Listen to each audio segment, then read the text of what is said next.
একজন ফুটবলারের জীবনটাই এমন, মানুষ কিছু বুঝতে চায় না, যাচাই বাছাই না করে মানুষ যা ইচ্ছা তাই বলে দেয়। আমরা এর সঙ্গে অভ্যস্ত।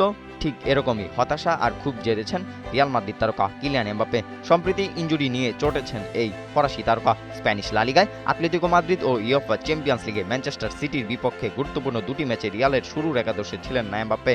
দুটি ম্যাচেই তাকে দ্বিতীয়ার্ধে মাঠে নামান কোচ আলভারো আরবেলোয়া। এর আগে অবশ্য ইনজুরির কারণে প্রায় 1 মাস মাঠের বাইরে ছিলেন এমবাপ্পে। হাঁটুর ইনজুরির কারণে রিয়াল মাদ্রিদের মূল একাদশে নিয়মিত নন তিনি।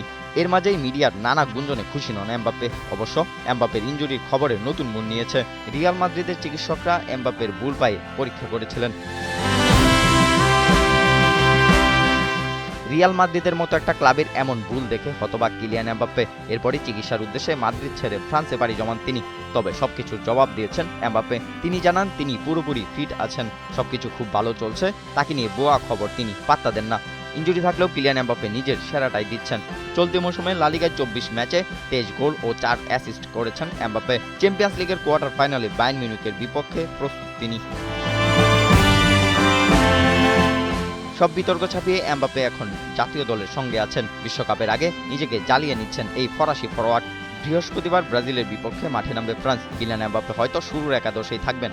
আর তাতেই ব্রাজিলের মাথা ব্যথার কারণ এখন নিনজা টার্টেল। রাবিদ বিন হুসাইন, ৭১।